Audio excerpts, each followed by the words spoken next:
Sementara itu, Lembaga Survei Indonesia merilis hasil survei nasional terbaru terkait calon presiden 2024.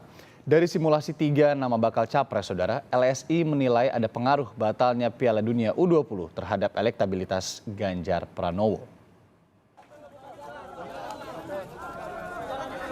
Survei LSI terbaru digelar pada 31 Maret hingga 4 April yang lalu. Dalam survei terakhir, terdapat perubahan signifikan terhadap posisi Prabowo dan Ganjar dalam simulasi 3 nama capres. Dalam survei terbaru LSI, elektabilitas Prabowo Subianto naik menjadi 30,3% dibanding periode sebelumnya masing-masing 23,2 dan 26,7%. Sementara elektabilitas Anies Baswedan versi survei LSI naik menjadi 25,3% pada April 2023. Pada 2 survei sebelumnya, elektabilitas Anies sempat turun meski tidak signifikan masing-masing 24,2 dan 24,0%.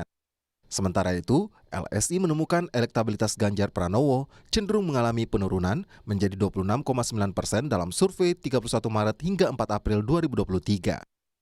Dalam 2 survei sebelumnya, elektabilitas Ganjar juga tercatat mengalami penurunan dari 36,3 menjadi 35%. Menurut LSI, ada kemungkinan pernyataan Ganjar Pranowo terkait timnas Israel berpengaruh terhadap elektabilitasnya.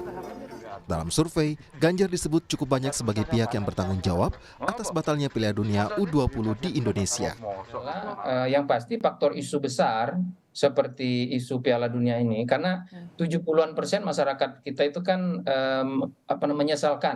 menyesalkan pembatalan Piala Dunia itu. Lebih dari 65% menyatakan tidak menolak kehadiran Israel kalau datang sebagai pemain Piala Dunia gitu. Nah itu, jadi isu-isu seperti ini kan menimbulkan reaksi negatif dari publik. Publik kalau punya reaksi negatif terhadap isu semasa, itu kemudian akan mengalamatkannya kepada dalam kompetisi pemilu itu akan mengalamatkannya kepada peserta pemilu atau calon peserta pemilu atau figur-figur yang dianggap potensial. Sebelumnya, Ganjar menolak timnas Israel bermain di Indonesia pada 23 Maret yang lalu. Ganjar memahami risiko dari sikapnya terkait timnas Israel. Itu sebuah risiko dari keputusan dan tidak apa. Tapi kalau boleh, kalau mau nyerang, seranglah Ganjar. Jangan serang suami istri saya, jangan serang anak saya. Pak Gup masih tetap sikap yang sama dengan Israel, Mas? Kenapa? Soal Israel ini sikapnya sama. Itu kan keputusan politik luar negeri kita ya. Jadi tinggal dilakukan lobby-lobby saja, dan saya percaya PSSI bisa melakukan itu. Meskipun fluktuatif, LSI juga menemukan dalam survei terakhir masih ada 17,5% pemilih yang belum menentukan hak pilihnya dengan menjawab tidak tahu atau tidak jawab. Peluang ini tetap bisa dimanfaatkan oleh masing-masing kandidat. Tim Liputan, Kompas TV.